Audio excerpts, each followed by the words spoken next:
Morning. Okay. All right. Good morning, guys. So we'll start with intents. Good morning. Okay. The title of my presentation: Intents are proof obligations. The developer's guide to the galaxy of intents. All right. Okay. Objectives. One of the questions I got asked the most is,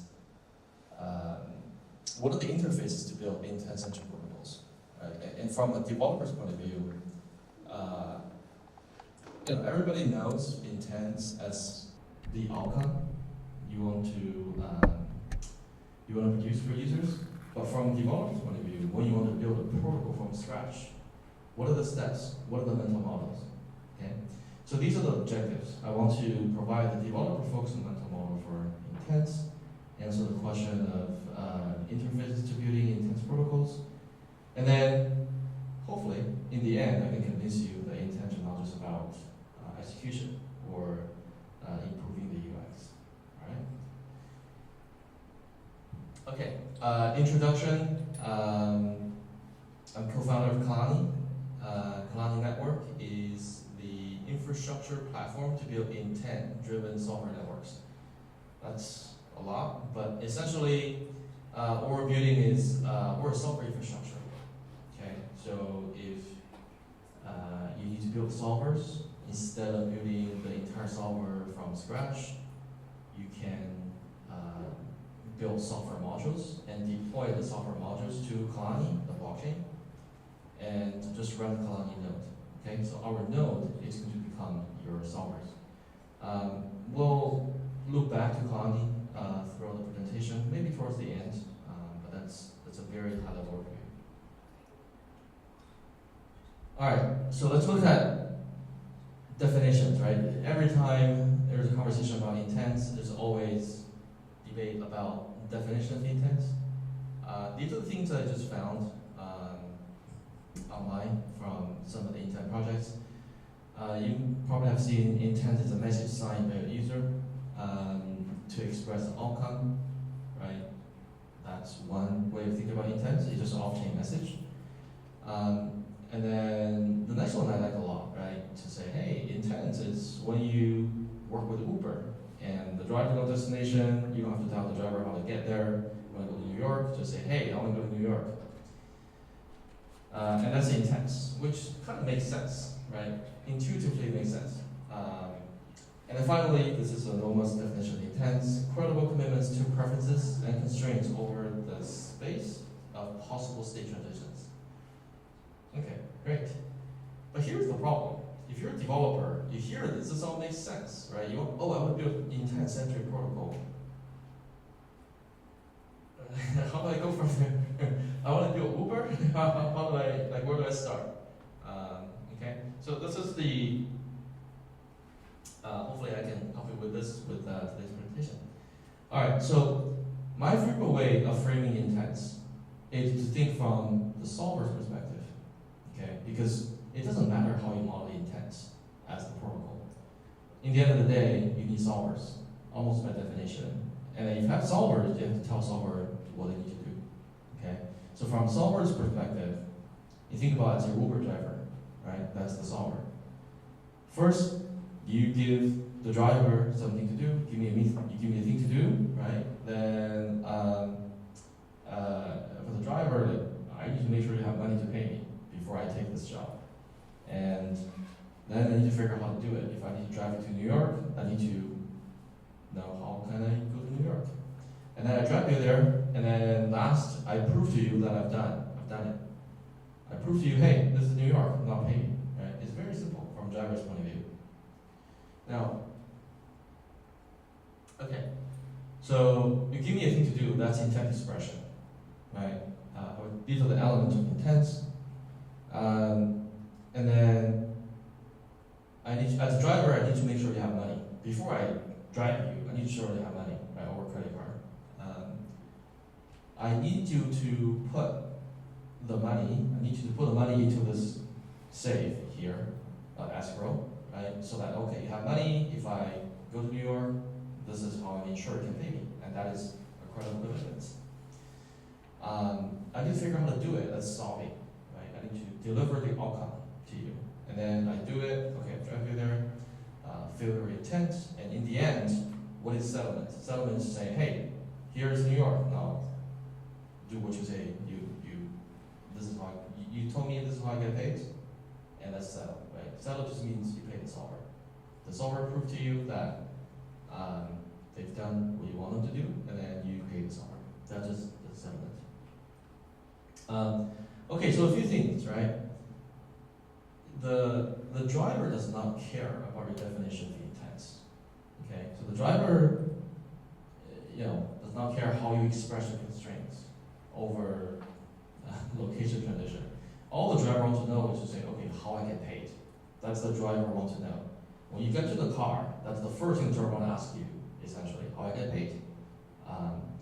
So, I mean, hypothetically, from the user's point of view, you can say, well, guess what? If I see Penn Station before 3 p.m., this is how I get paid. And that is the intent, right?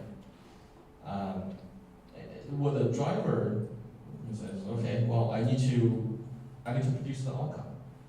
If you say I need to send you to Penn Station before this time, then I'm going to manufacture the outcome provable to you at your own terms. Okay, so this is intents are always verification based, right? So instead of thinking about how to go there, it's always how do we settle? Let's do settlement focused negotiation. Here's how we can settle, and then I'm just going to produce this outcome so I can make money from you. Okay. So this is my mental model of thinking about intents. And so if you start from the bottom, right? So it's again, think about the Uber example. The user needs to put their money into a box. If you're building contracts, it's maybe just a smart contract. So the user needs to put money into this contract. And then this contract needs to have a lock, right? And the lock needs to be a predicate function. It's just a function that returns true or false. Okay, so, and this is the on-chain logic. It's pretty simple. It's a verification-centric on-chain logic of user putting money in the box, and then the developer defines a function to say, here's the rule, you can unlock this box. That's it, right? And a fancy way to say this is just credible commitments towards a predicate function. You're committing, the user commits some money, some funds, towards a predicate function. Okay? Now, that's the on-chain logic. What's the on-chain logic? What does the solver do? Right? A solver just finds a way to be able to produce an outcome that can unlock that box. Okay? So off-chain is generate the outcome or generate the proof to satisfy the predicate function. Right? So intents are all about this predicate function in the end. Right? It's okay. That's okay. So off-chain is computation or search-centric, where on-chain is verification-centric. This is why we say intents are proof obligations, right? So this is the intent. The predicate function is the intent, right? It's commitment towards the predicate function. It's asking a proof, right? If you give me a proof, you can unlock it, right? So that is the intent. And then solving is proof generation. Solving is to generate that intent. Okay. I gave a little bit more specific workflows. Single chain, cross chain, single chain, user sends a message with spending approval, solver look at the message and say, oh, okay, here's my solution that we can settle with a contract. And then, in single chain's case, most likely, the pulling the user fund or spending the user fund into this vault, into this box, and also trying to evaluate the predicate function, likely to be atomic. with a single transaction. But logically it's the same, right? So you always put your fund into this contract, and then have solver send their solution into the contract, and then there you evaluate this predicate function. If it's true, then you sell, right? User get paid, solver get paid with user's money, the user get the outcome they want. Okay, so what about cross-chain? There's a little bit of variation here. User sends the message the same, solver interprets the message, finds solution the same. Now, here, because this does not run in synchronous state machine, right? So you cannot atomically put user's funds into the escrow, settlement escrow, and settle it. So the solver has to do is to take the user's fund into settlement escrow first. Then they can front the capital on the destination chain, typically, right? Cost stage addition, and then the solver can prove to the user that the desired outcome has been produced. Then, and again, this is always about settle. This is always about settle on user's terms, right? So the user specifies what settlement oracle that they want to use, they trust, and then in the end, solver brings the remote chain proof to the settlement escrow to get paid. So that's the cross-chain flow for intent. Now, what's missing here is, if you look at Noma's definition of intent, what's missing here is basically the preference part, right? So how do you enforce preference? A preference enforcement is basically an obligation for sequencing, right? Out of many possible solutions, which one are you going to be picking? So typically you see RFQs and auctions are used for this purpose, for preferences. And this is where the user may say, I want at least 100, but as many as possible as he sees. Again, it's outcome focused, right? The predicate function is going to be compare the USDC the user receives, and then see whether it's greater than 100. And also, out of multiple candidate solutions, it will pick the best. Yeah, so if you're building an intent-centric protocol, you could build RFQ or auction yourself as well. There are also vendors. There are also service providers that focus on building auctions or RFQs. You can also work with them as well. So, okay. So hopefully here, I'm going to talk about the management of intent, and hope this is where I convince you why intent is not just about execution or user experience. Intents themselves are not magical, right? Intents themselves just credible commitments. What's magic, brings the magic is the solvers.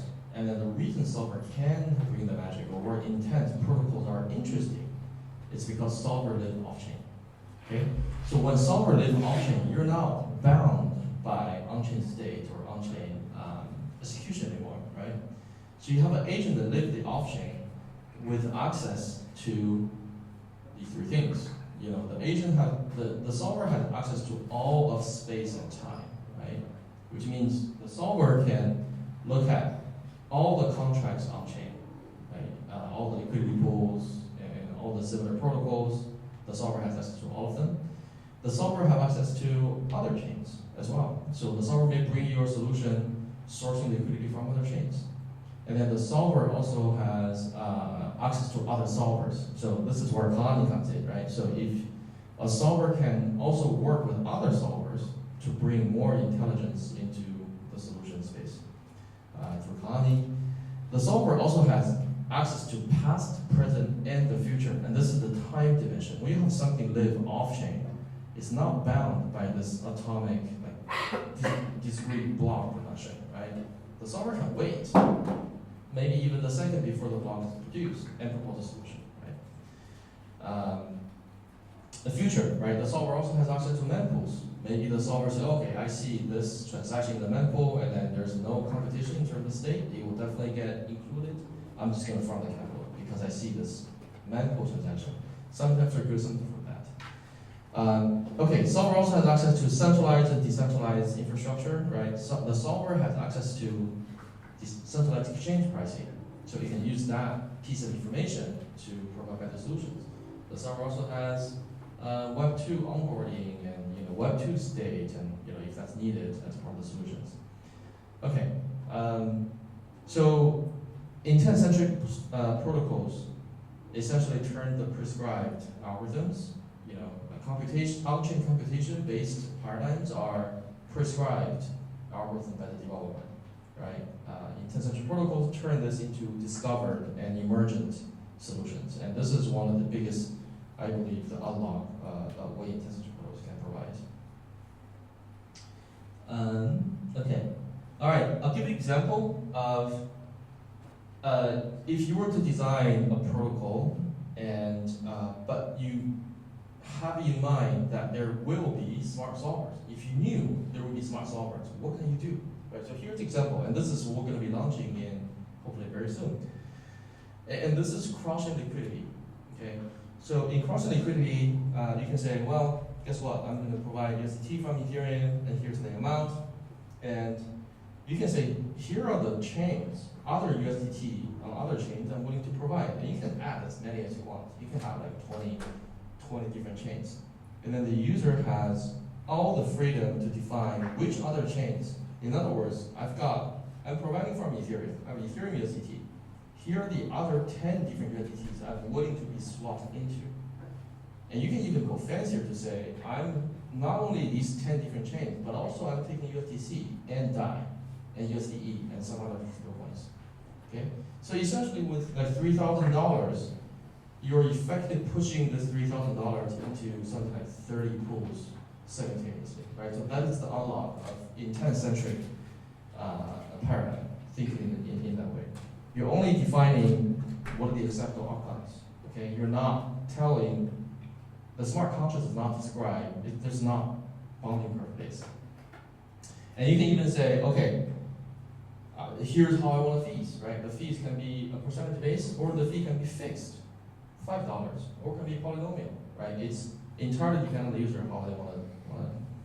So here's a simple example of how credible commitments-based long-running. This is a long-running intent. This is probably different from the sign of message sort of thing. This is a long-running intent can replace liquidity pools.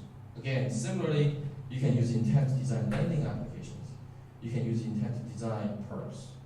They're all very similar, right? But it takes different, slightly different thinking. Okay. So here's the mental model, right? Intents, what are the intents? Peer-to-peer, not peer-to-chain. It's always the solver.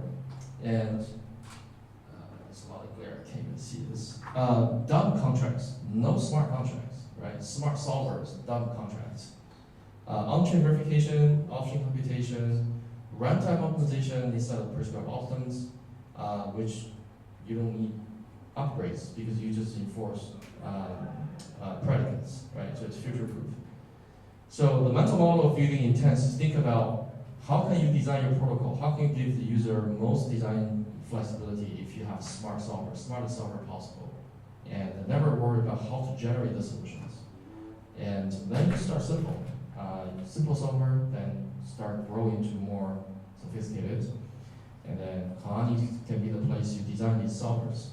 And also you can, with Kalani, you can also work with other solvers if you want on Kalani. All right, I think that's all I have today. Thank you. And thank you. Any questions from the audience? I'm actually curious, like if we have more on-chain intents in the future, would there be too gas intensive or like other fragmentation problems if we're like the on-chain intents is for the pool? yeah, gas is not a problem because on-chain long-running intent is just one single transaction to supply on-chain. So it's very similar to you putting some assets into a liquidity pool, right? It's a one-time thing for the LP. Fragmentation needs, yes. This is the downside of long-running intent style liquidity on-chain because it needs solver to route them. And this is the problem for Uniswap hook pools, right? There's the routability problem. This is why you need smart solvers that recognize the intent. Essentially, is like our framework that we built behind the screenshots. We have a homegrown type system with the long-running intents, and the solver recognizes the type system, so the solver knows how to route the pools. Yeah. Okay, any more questions? Yes, please. Yes, please. Hey, nice talking. Thank you. First of all, like when you talk about network of servers, in the near future or in the future in general, do you expect these network of servers to be heavily participated, or maybe like a network of just few actors? Because I mean, look, solvers bear a lot of risks and responsibilities, because they typically, if you think about the code protocol, etc., they bear also the execution risk, because there is the certain risk. And at the same time, if you think that the routing problem is kept in terms of alpha, once that all have the optimal routing algorithm, the competition will be played on top of private order flow and infrastructure in that sense to minimize latency, etc. And I see these paired with the sources of risk as potential barriers of entry for democratized and heavily participating network of solvers. And eventually, I think that this network will be reduced to a bunch of actors. Yeah, very good question. So I will challenge the premise. I mean, obviously, we all want more solvers instead of less monopolizing solvers, right? I will challenge the premise here because what I'm hearing that you say, you can correct me if I'm wrong, that the complexity brings less solvers, right? And that is true for today because today's solvers are all integrated solvers. So the more responsibility, the more complexity, the more expressive your intent, then there will be less solver to be able to solve them, right? But with Kalani, what we want to change is to make solvers really simple as well. The solvers are also atomic, like intelligence unit. They do one thing and then they do one thing well. They may not be able to do many things, but the solver-solver collaboration will find collaborating solvers, maybe like 3 or 4, each of them do a single thing. When you put them together at runtime, then they can actually solve a more complicated intent. So even your intent is getting more complicated, doesn't matter, right? So we just assemble another squad of different way of putting them together to solve intents. Then for solver, they only do one simple thing. Like for example, one solver may only just execute the transaction on Ethereum, just land the transaction on Ethereum. That's all they do, in the cheapest possible way. They don't even know the context of the call data generated. That's another solver's job to generate that call data. Okay, hopefully that's a question. Yeah.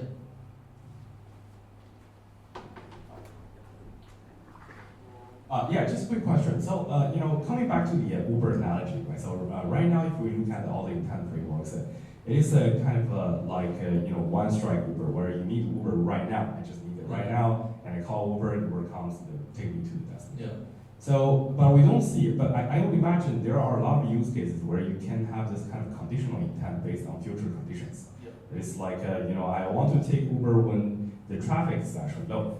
Or I want to take Uber when the price is low, right? So why do you think that we don't see this type of intent, execution frameworks these days? Yeah, because EVM is not built for that. Amazing, yes. Yeah. Thank you. Yeah, any more questions? Okay. So as it gets more complicated in terms of these intents that you make and stuff, a little bit related to the prior question, but aren't there going to be a lot of issues with these constraints themselves? I feel like there should be a lot of emphasis on that. For example, with the Uber example, you didn't specify you weren't okay getting into a crash, for example. You weren't specifying you can get all these weird situations. I guess another example is from Terminator, where it's like, please save humanity, and it ends up ending our lives because of we're the biggest risk to ourselves kind of thing. Because we're like, oh right, we should have said you shouldn't kill us too, right? So my point is you get into these weird situations if you don't constrain the system very carefully. And I feel like it says just solve this problem, and I don't really care how, but I don't know, what are your thoughts on that? Yeah, that's actually kind of the point of this presentation, right? It's not about to solve this problem, because that's a lot of people think about intent, just make me rich. That's my intent. it's not about that. So if you think about it that way, you kind of, it's difficult to think how to go from there because you want a more and more generic, right? So what intent is a proof obligation.